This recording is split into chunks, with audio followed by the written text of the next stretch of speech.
Hello, good morning students. Journal entries topic debit and credit meaning one more time we will see.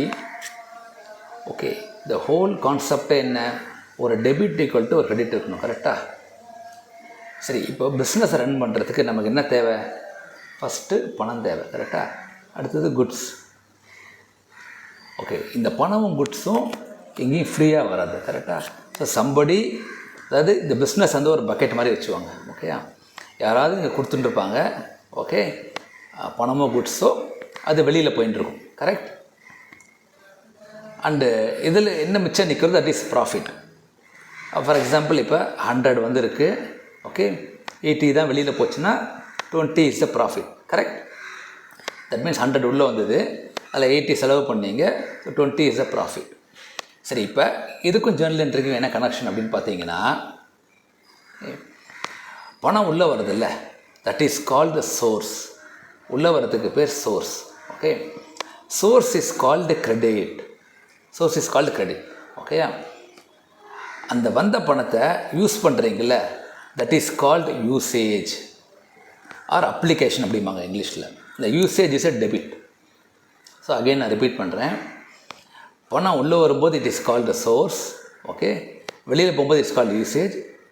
சோர்ஸை credit பண்ணணும், usage debit பண்ணணும். இது தாங்க பேசிக் rule of accountancy, ஓகேயா? சரி, அதில் என்ன மாதிரி வரும் அப்படின்னு பார்த்தோன்னா, கிரெடிட்டில் வந்து மோஸ்ட்லி லைபிலிட்டி ஆர் இன்கம் வரும். இந்த காம்பினேஷன் தான் வரும். அதாவது யாராவது ஒருத்தர் பணமாக கொடுத்துட்டு அது you have to return back லேட்டர்னா, that is called liability, L. அது கேபிட்டலாகவும் இருக்கலாம், லோனாகவும் இருக்கலாம், இல்லாட்டி குட்ஸ் கூட சப்ளை பண்ணியிருக்கலாம், ஓகேயா? அந்த வந்த பணத்தை நீங்கள் வந்த குட்ஸை நீங்கள் செல் பண்ணுறீங்களே, செல் பண்ணிட்டு வர வருமானம் இருக்குல்ல, தட் இஸ் கால்டு இன்கம். அதாவது நீங்கள் பிஸ்னஸ் நடத்துறதுக்கு if you borrow money, that is called liability, okay?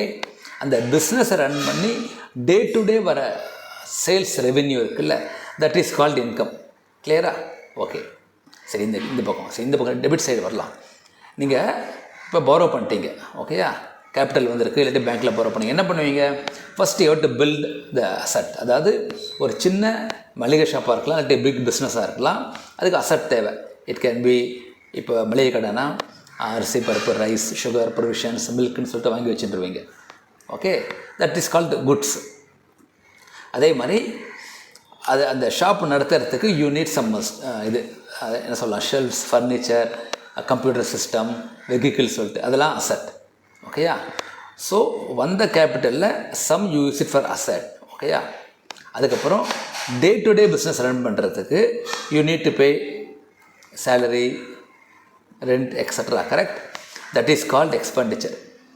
That means வந்த பணம் it will be either used for asset purchase or it is used for day to day business run பண்ணுறதுக்கு.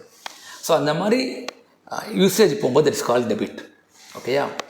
Source is credit, usage is debit. So இதை மைண்டில் வச்சுட்டு நீங்கள் rules apply பண்ணிங்கன்னு வச்சுக்கோங்க. You can apply the 3 golden rules, கரெக்டாக? அதுவும் apply பண்ணலாம்.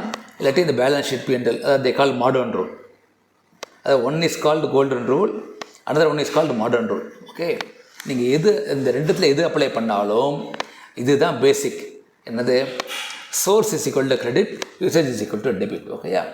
அடுத்த கிளாஸில் ஒரு 3 or 4 ஜேர்னல் என்ட்ரி சொல்கிறேன். தேங்க்யூ.